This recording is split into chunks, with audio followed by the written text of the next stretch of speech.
ओम श्री गणेशाय नमः। ओम श्री रामायण पाठ आरंभ। ओम श्री सीतारामचंद्राभ्याम नमः। ओमे भोलनाथ माता पार्वती, ओमे माँ दुर्गा, ओमे श्री सीताराम जी, ओमे हनुमान जी। आपको स्मरण करते हुए मैं श्री रामायण का पाठ आरंभ करती हूँ। अपना आशीर्वाद दीजिए। आपके श्री चरणों में मेरा सादर चरण स्पर्श, प्रणाम और नमस्कार है। ओम हे हनुमान जी, आपसे मेरी ओम जय सीताराम जी की राम राम जी। ओम 24वां सर्ग। ओम श्री राम और लक्ष्मण का गंगा तट। ओम श्री राम और लक्ष्मण का गंगा पार होते समय विश्वामित्र जी से जल में उठती हुई तुमुल ध्वनि के विषय में बात प्रश्न करना। विश्वामित्र जी का उन्हें इसका कारण बताना तथा मलद, करुष एवं ताटका, यहाँ ताटका से तात्पर्य ताड़का से है, ताड़का राक्षसी से है, एवं ताटका वन का परिचय देते हुए इन्हें ताटका वध यानी ताड़का वध के लिए आज्ञा प्रदान करना।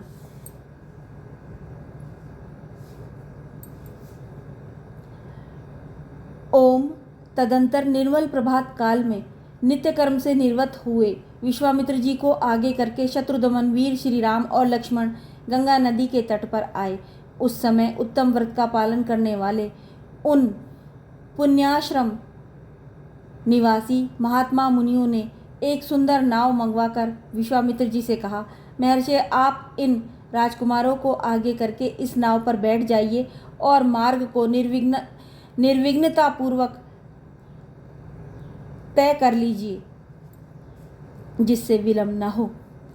विश्वामित्र जी ने बहुत अच्छा कहकर महर्षियों की सराहना की और वे श्री राम तथा लक्ष्मण के साथ समुद्रगामिनी गंगा नदी को पार करने लगे। समुद्रगामिनी गंगा नदी को पार करने लगे। गंगा की बीच धारा में आने पर छोटे भाई सहित महातेजस्वी श्री राम को दो जलों के टकराने की बड़ी भारी आवाज़ सुनाई देने लगी।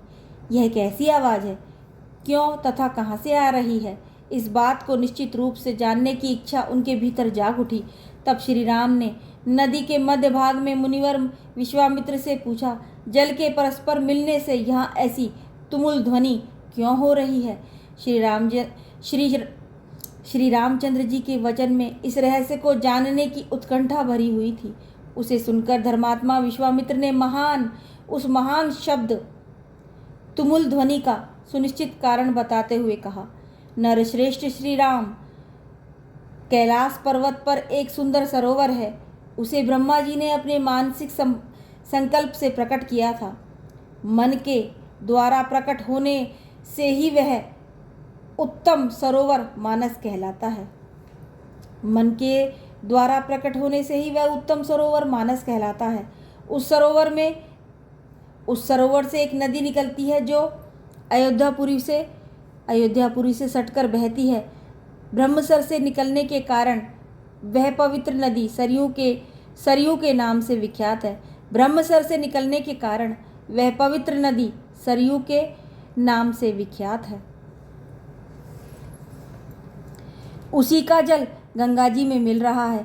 दो नदियों के जलों के संघर्ष से ही यह भारी आवाज़ हो रही है, जिसकी कहीं तुलना नहीं है। राम, तुम अपने मन को संयम में रखकर इस संगम के जल को प्रणाम करो। यह सुनकर उन दोनों अत्यंत धर्मात्मा भाइयों ने उन दोनों नदियों को प्रणाम किया और गंगा के दक्षिण किनारे पर उतरकर वे दोनों बंधु जल्दी जल्दी पैर बढ़ाते हुए चलने लगे। उस समय इक्ष्वाकु नंदन राजकुमार श्री राम ने अपने सामने एक भयंकर वन देखा, जिसमें मनुष्यों के आने जाने का कोई चिन्ह नहीं था। उसे देखकर उन्होंने मुनिवर विश्वामित्र से पूछा, गुरुदेव, यह वन तो बड़ा ही अद्भुत एवं दुर्गम है। यहाँ चारों ओर झिल्लियों की झनकार सुनाई देती है। भयानक हिंसक जंतु भरे हुए हैं। भयंकर बोली बोलने वाले पक्षी सब ओर फैले हुए हैं। नाना प्रकार के विगम भीषण स्वर में चहचहा रहे हैं। सिंह व्याघ्र, सुअर और हाथी भी इस जंगल की शोभा बढ़ा रहे हैं। धव, धौरा, अश्वकर्ण एक प्रकार के शाल वृक्ष, कुकुब, ककुब, अर्जुन, बेल, तिंदुक, तेंदु, पाटल, पाड़ल, पाटल यानी पाड़र तथा बेर के वृक्षों से भरा हुआ यह भयंकर वन क्या है, इसका नाम क्या है? तब महातेजस्वी महामुनि विश्वामित्र ने उनसे कहा, वत्स ककुत्स्थस्थ नंदन, यह भयंकर वन जिसके अधिकार में रहा है उसका परिचय सुनो। नरश्रेष्ठ, पूर्व काल में यहाँ दो समृद्धिशाली जनपद थे, मलद और करुष। ये दोनों देश देवताओं के प्रयत्न से निर्मित हुए थे। राम, पहले की बात है, वृत्रासुर का वध करने के पश्चात देवराज इंद्र मल से लिप्त हो गए। क्षुधा ने भी उन्हें धर दबाया और उनके भीतर ब्रह्म हत्या प्रविष्ट हो गई। तब देवताओं तथा तपोधन ऋषियों ने मलिन इंद्र को यहाँ गंगाजल से भरे हुए कलशों द्वारा नहलाया तथा उनके मल और कारुष क्षुधा को छुड़ा दिया। इस भूभाग में देवराज इंद्र के शरीर से उत्पन्न हुए मल और कारुष को देखकर देवता लोग बड़े प्रसन्न हुए। इंद्र पूर्ववत निर्मल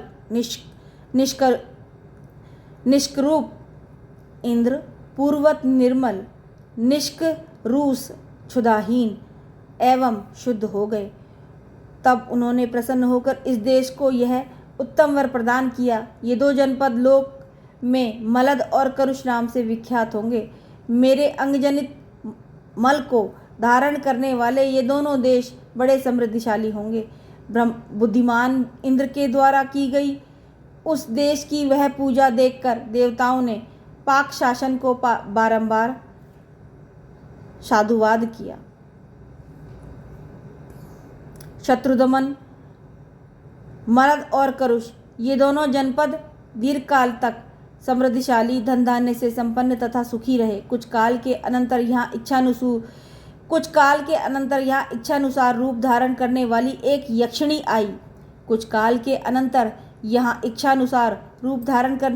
यक्षिणी आई जो अपने शरीर में 1000 हाथियों का बल धारण करती है। उसका नाम ताटका यानी ताड़का है। वह बुद्धिमान सुंद नामक दैत्य की पत्नी है। तुम्हारा कल्याण हो। मारीच नामक राक्षस जो इंद्र के समान पराक्रमी है, उसी ताड़का का ही पुत्र है। उसकी भुजाएं गोल, मस्तक बहुत बड़ा, मुंह फैला हुआ और शरीर विशाल है। वह भयानक आकार वाला राक्षस यहाँ की प्रजा को सदा ही त्रास पहुँचाता रहा है। रघुनंदन, यह दुराचारिणी ताड़का भी सदा मलद और करुष इन दोनों जनपदों का विनाश करती रहती है। वह यक्षिणी 1.5 योजन 6 कोस तक के मार्ग को घेर कर इस वन में रहती है। अतः हम लोगों को जिस ओर से ताड़का वन है उधर ही चलना चाहिए।